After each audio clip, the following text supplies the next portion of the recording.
Imagine this. You're standing at the edge of something massive, a relationship that could actually work, a goal you've been chasing for years. And right there, right when you're about to reach it, something inside you pulls the emergency brake. You freeze. You hesitate. You sabotage. And here's what nobody tells you. You're not afraid of failing. You're afraid of succeeding. Stay with me, because what I'm about to show you will flip everything you thought you knew about your own mind.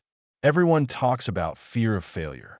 It's the safe confession, the socially acceptable anxiety. I'm scared I'll mess up. I'm scared I won't be good enough.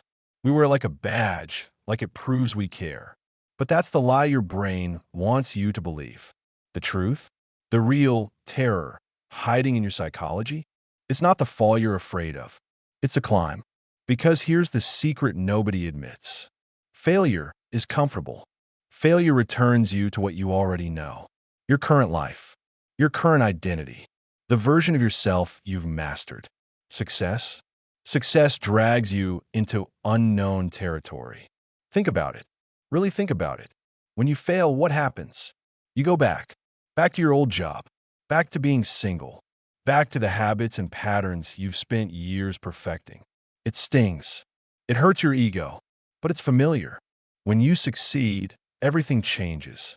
New responsibilities, new expectations, new people watching you, new pressure to maintain what you've built.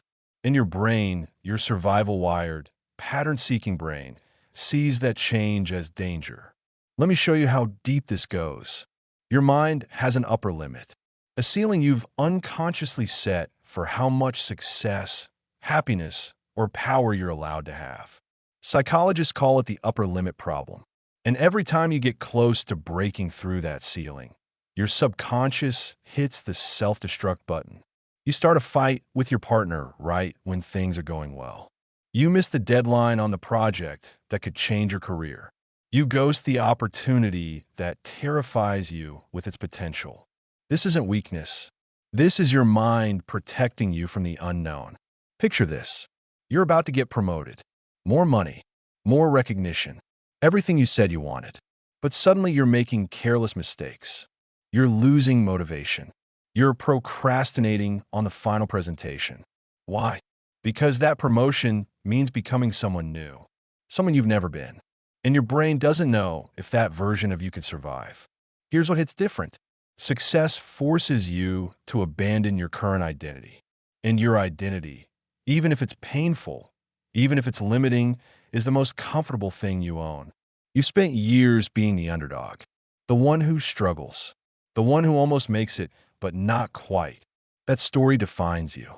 It shapes how you see yourself and how others see you. Success shatters that story. And now what? Now who are you? The person who actually made it? The person who doesn't have excuses anymore? The person who has to admit they're capable? That's terrifying. Your relationships change too. Your family might feel threatened. Your friends might pull away because your success reflects back their own stagnation. You sense it. You feel it. And part of you would rather stay small than lose the people who make you feel safe. Success puts you on display. And if you've spent your life hiding, that exposure feels like death. When you fail, you're invisible. You blend into the crowd of everyone else who tried and didn't make it. There's safety in that anonymity. When you succeed, people watch you. They expect things from you. They judge you. They wait for you to mess up so they can confirm their own limiting beliefs. You start thinking, what if I can't handle the pressure? What if I don't deserve this? What if I'm exposed as a fraud? And here's the trap. You convince yourself you're being humble. You're being realistic. But really, you're just choosing the familiar pain over the unfamiliar power. Success isn't just about achieving something. It's about maintaining it. And your mind calculates that burden before you even reach the goal. If you start that business and it works, now you have to run it. Hire people. Make payroll. Lead. If you enter that relationship and it's healthy, now you have to show up consistently. Be vulnerable. Grow. If you build your confidence and people respect you, now you have to embody that person every day. That's exhausting to imagine. So your brain offers you an easier option. just don't succeed in the first place. You tell yourself you're not ready. You need more time, more skills, more proof. But that's not the truth. The truth is you're afraid of the life that success would demand you to live. This is where it gets deep. Failure is predictable. Success is chaos. When you fail, you know the script. You know how to feel bad about yourself. You know how to cope. You know how to rationalize it and move on. You've done it before. When you succeed, you're writing a new script in real time. No template, no blueprint.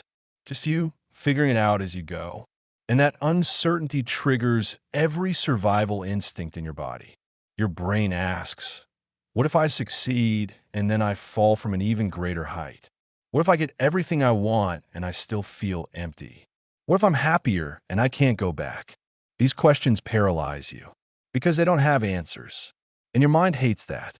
So here's what you need to understand. This fear isn't a flaw. It's not a sign that you're broken or weak. It's a sign that you're standing at the edge of transformation. And transformation is the most threatening thing you can do to your current self. But here's the power move. Once you see this pattern, once you name it, you can dismantle it. You can ask yourself, is this fear protecting me or limiting me?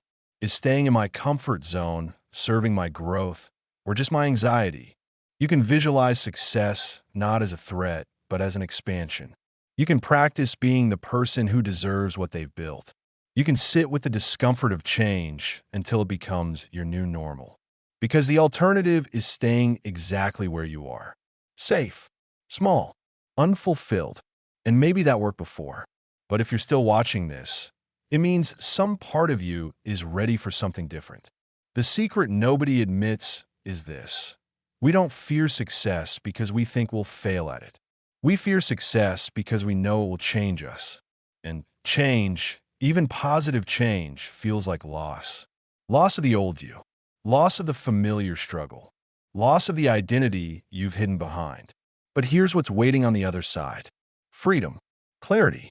The version of you that isn't held back by invisible ceilings and unconscious limits. So the next time you feel yourself pulling back right when you're about to break through, pause. Notice it and ask yourself, am I afraid of failing or am I afraid of becoming who I'm capable of being? That question changes everything because the truth is you're not scared of falling. You're scared of flying. And that's exactly why you need to jump.